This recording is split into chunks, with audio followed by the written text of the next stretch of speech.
What is up, guys? Handlebar Mike here with a Motovlog. Today I wanted to talk about what's that thing between his legs. In other words, what type of motorcycle am I riding?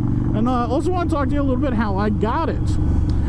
This is actually a 1994 Virago 750 Yamaha motorcycle. It's an air-cooled V-twin motorcycle, cruiser-style motorcycle. And I actually got it through trading. I'm a huge fan of trading. If I don't have the cash for something, I like to trade. I actually traded a project car that I've had in my garage for 8 or 9 years and kind of lost interest and didn't have the funds for. Traded that for this bike straight up. And actually that car, I traded for that car as well. So that project car that I traded away to get this motorcycle, I actually traded another car for that one. I had a 89 or 90 Camaro convertible that I traded for a 1950 Chevy 4-door, and then I traded that away for this this motorcycle here. So I'm a big fan of trading. I don't think we do enough trading in society anymore. You know, we deal with cash all the time, and cash in hand wins. But I always love putting, you know, up Craigslist ads or Facebook ads or whatever, saying, hey, I got this, what do you got? And let's trade. You know, I like to play around with new stuff, and if I don't have to spend money to get that new stuff, then that's awesome. You know, I try to keep deals dollar for dollar value-wise the same, but hey, you know what? That does not always happen. Sometimes I lose money on a deal. Sometimes I make a little extra on a deal. It just depends. It really comes down to the simple fact of what do I really want, and what do I have, and if somebody's willing to make a deal, do I want that thing bad enough that I might take a little bit of loss on value? You know, and that's perfectly fine. So I definitely recommend everybody try to do a little bit more trading in your life. You know, you get to know people. The art of haggling over money is one thing. The art of haggling over stuff is something totally different and exciting. That's how I feel, at least. I feel much more comfortable haggling over, you know, over items than I do just straight up cash. You know, it's because you have issues with lowballers and you have issues with pissing people off and stuff like that. But with a trade, you'd be like, hey, I got this, what do you think?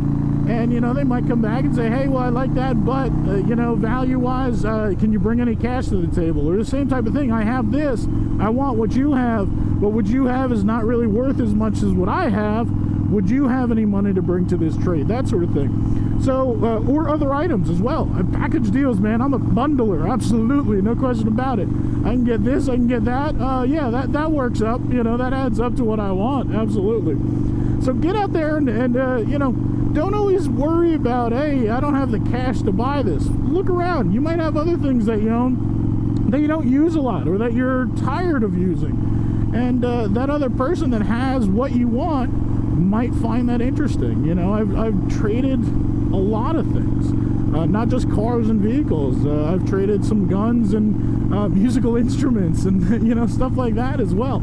It really just comes down to, hey, you know, I don't want to drain my bank account for this, but I have these other things that I'm willing to part with. And you can usually find somebody that is willing to do it as well. So don't be afraid. Take a chance. You know, get out there with an ad. I have this. What do you got? Let's trade and have fun. You get something new to play with. They get something new to play with. And everybody walks away typically happy.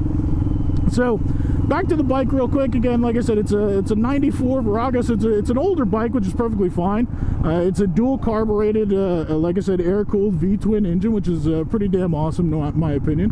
I'm going to ride this thing until it basically falls apart, and then I'm going to probably rip it apart and rebuild it into something different, or I might trade it for something else. So that is what the hell is between that guy's legs. It is a 94 Virago 750. It's a starter bike for me. It is my very first bike, which might mean that I might not ever get rid of it. You know, even though it is my starter bike, I might get something bigger. They do make an 1100, or they did make an 1100 Virago. So I might get, you know, go up in size and displacement but I might actually hold on to this bike, being my first one, just for sentimental purposes, hand it down to my kids and all that jazz. So that kind of wraps up this vlog. It was just a quick one talking a little bit about what I'm riding here. I'm gonna put up some pictures, I guess, at the end here so you can take a look at the bike. It's in pretty good shape, you know, some dings and dents in it, and she's an old lady, but that's perfectly fine. All right, with that, Handlebar Mike out, and don't forget, mustache ride once a week. It's good for the soul. All right, guys, instead of doing snapshots at the end of this video of the bike, I thought I'd give you a little walk around tour of it. Hopefully you can guys be able to see it. It's a 94 Virago, like I said in the video. It's a dual twin air-cooled 750 cc motor. It is pretty much an unchanged design since '84. Yamaha brought them in, started the Virago series in '81. They looked a little bit different, '81, '82, '83, and then in '84 they went to this classic Harley style type cruiser, and I think it scared Harley a little bit, because this was one of the first Japanese cruisers to start actually eating into some of the market share of the Harley cruiser market. So Harley actually went and lobbied for higher tariffs on larger displacement bikes. They actually did a $6.99 version of this to get around some of those tariffs, but those tariffs did go away eventually. It's you know, it's a solid, clean, classic style cruiser. Some of the things that I like, some of the design elements I like about it, it does not actually have a down tube. You can see the frame here. The motor is actually your stress member. There is no down tube or frame, which is kind of neat. I think that's a neat incorporation to actually use the motor itself as the stress member there. But just you know, classic clean cruiser from the 80s. Like I said, design did not change from '84. I believe they stopped making them in '97. Is the stretch that this design went through. So there's just a quick walk around of the bike. Again, hopefully you guys are getting this. I'll have to check the footage before I put it on, obviously. Not the original handlebars. I did change the handlebars and controls and stuff on it. The original handlebars that came with this bike were buckhorn bars, so they would have went up and back, and you would have been back here more. When I got the bike, it didn't have that. It had some ape hangers that weren't fitted right, so I went to a drag bar for now. I'll probably change it later on as well. All right, but that's the bike, guys. Remember, trying to upload videos every Tuesday, and like I said before, mustache ride once a week is good for the soul.